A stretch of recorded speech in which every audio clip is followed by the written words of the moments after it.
পাবনার সূর্যনগর উপজেলা বিএনপি ও পৌর শাখা বিএনপির উদ্যোগে কর্মী সমাবেশ অনুষ্ঠিত হয়েছে।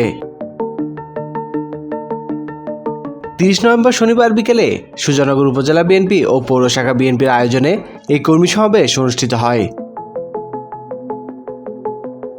সূর্যনগর উপজেলা বিএনপির সাবেক সহসভাপতি আরশেদ আলী সর্দারের সভাপতিত্বে প্রধান অতিথির বক্তব্য দেন জেলা বিএনপির সাবেক যুগ্ম সাধারণ সম্পাদক আব্দুল হামিদ সাজ্জাদ। বক্তব্যে বলেন, স্বৈরাচারী শেখ হাসিনা ভারতে বসে যতই ষড়যন্ত্র করুক না কেন বিএনপি নেতাকর্মীদের দমিয়ে রাখতে পারবে না। এই দেশ দ্বিতীয়বার স্বাধীন হয়েছে, সামনে আরো পথ পাড়ি দিতে হবে। সবাইকে ঐক্যবদ্ধ হয়ে একটি অবাধ নিরপেক্ষ নির্বাচনের মাধ্যমে বিএনপি সরকার প্রতিষ্ঠার জন্য কাজ করতে হবে এবং ভারত থেকে শেখ হাসিনাকে ফিরিয়ে এনে ফাঁসি দেওয়া হবে। ইসকন নেতা বাংলাদেশে যে বিশৃঙ্খলা সৃষ্টি করেছে, আমাদের একজন আইনজীবীকে হত্যা করেছে, ভারতে বসে যে নীলনকশা করা হচ্ছে তা প্রতিহত করবে সাধারণ মানুষ।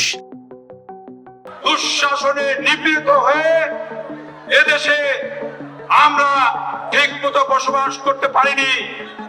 আমরা এই সূর্যনগর উপজেলায় এসে ঠিকমতো কথা বলতে পারিনি, স্বাধীনভাবে চলাফেরা করতে পারিনি।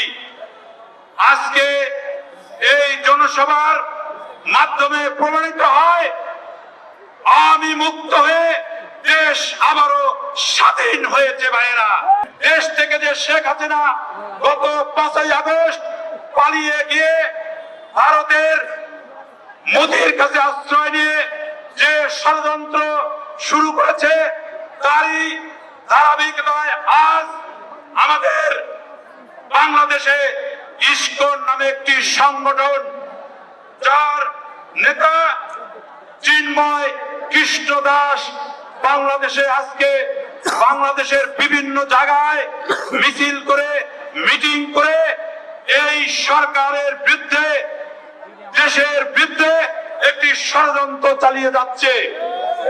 আমরা যেভাবেই হোক এই ষড়যন্ত্রে রুখে দেব ইনশাআল্লাহ।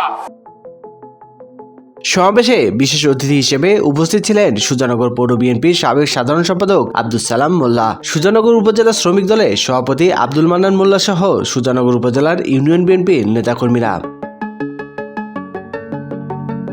স্বাধীনতা টিভি বাংলা নিউজ ডেস্ক।